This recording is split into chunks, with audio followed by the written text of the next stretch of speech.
Coming into this U.S. Army All-American Bowl matchup, the East had a 6-5 advantage, with the state of Texas having the most players who've ever played in this game as All-Americans with 187.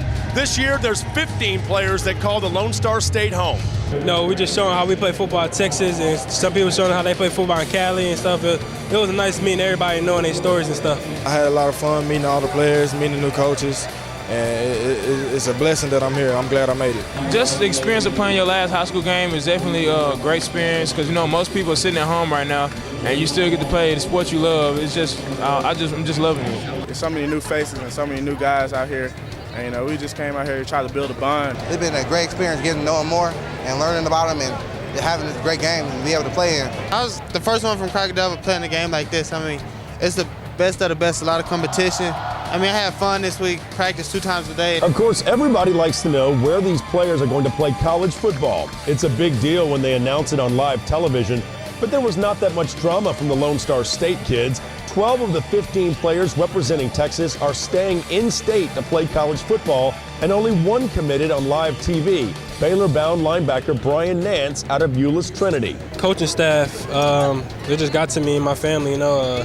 They didn't too much care, you know, about the football side, the academic side, and I think that was a big part of my commitment, the academic side for my future. Texas A&M had a noticeable haul from the greater Houston area, including a couple of studs from Fort Bend ISD. Listen to this lineup, Aggies. Elkins center Mike Matthews, Hightower quarterback and soon-to-be wide receiver Braylon Addison, plus state champion Spring Decaney star running back Trey Williams. None of these guys wavered with the firing of Mike Sherman and hiring of former Houston Cougar head coach Kevin Sumlin in College Station. Coach Sherman was a great coach. He was one of the main reasons I went to A&M. And when he got fired, I was really disappointed, you know. But I did feel like A&M, I was going to end up going there anyway. And when they brought in someone like Sumlin, I mean, he's a great players coach. He's a great guy. I had the opportunity. He came over to my house. He's a great guy, and he just proved it to me.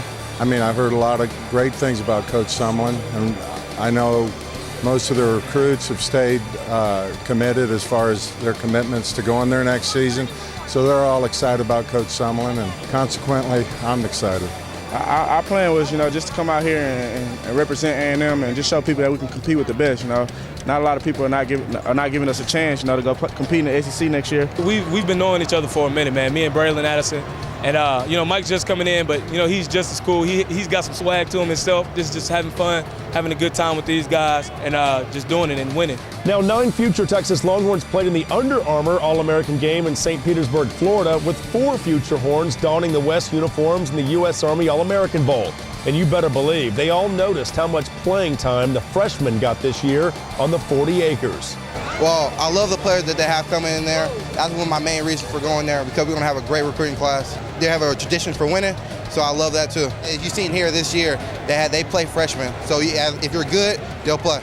Just the atmosphere and how the coaches treated me, and just I'm really ready to experience that how Manny Diaz plays his linebackers. I really like that. That's what really sold me on Texas. The coaching staff was just really inviting, and I felt great with them, and it's a great academic school and great opportunity to play football. The Texas Tech Red Raiders got a couple of strong commitments in speedy wide receiver Dominic Wheeler out of Crockett High School and La Vega lineman Michael Starts, who will play on the defensive side of the ball in Lubbock.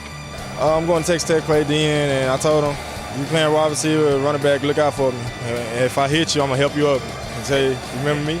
The Oklahoma Sooners had their usual haul from across the Red River. Texarkana, Texas offensive lineman John Michael McGee was one of several future OU players playing in this U.S. Army All-American Bowl.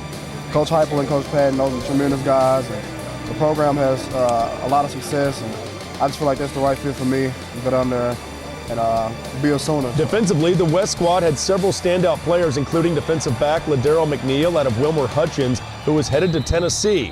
And Athens High School defensive back Kendall Sanders, who committed to the University of Texas, had a couple of interceptions.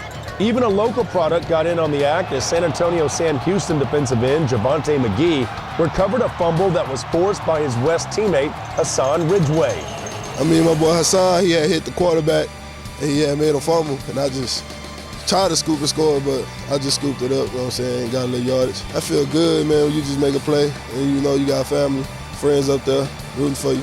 Carthage wide receiver and defensive back Edward Pope says he's leaning towards TCU, but was kicking himself for missing an easy interception, despite having a pretty good excuse with a well-bandaged hand.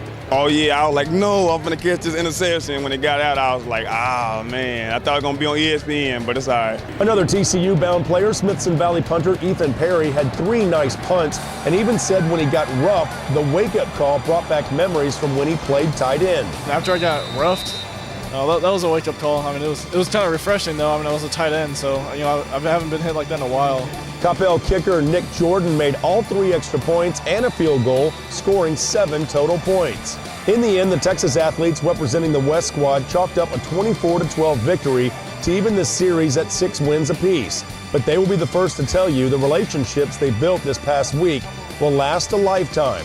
At the U.S. Army All-American Bowl in San Antonio, Jeff Power, High School Spotlight.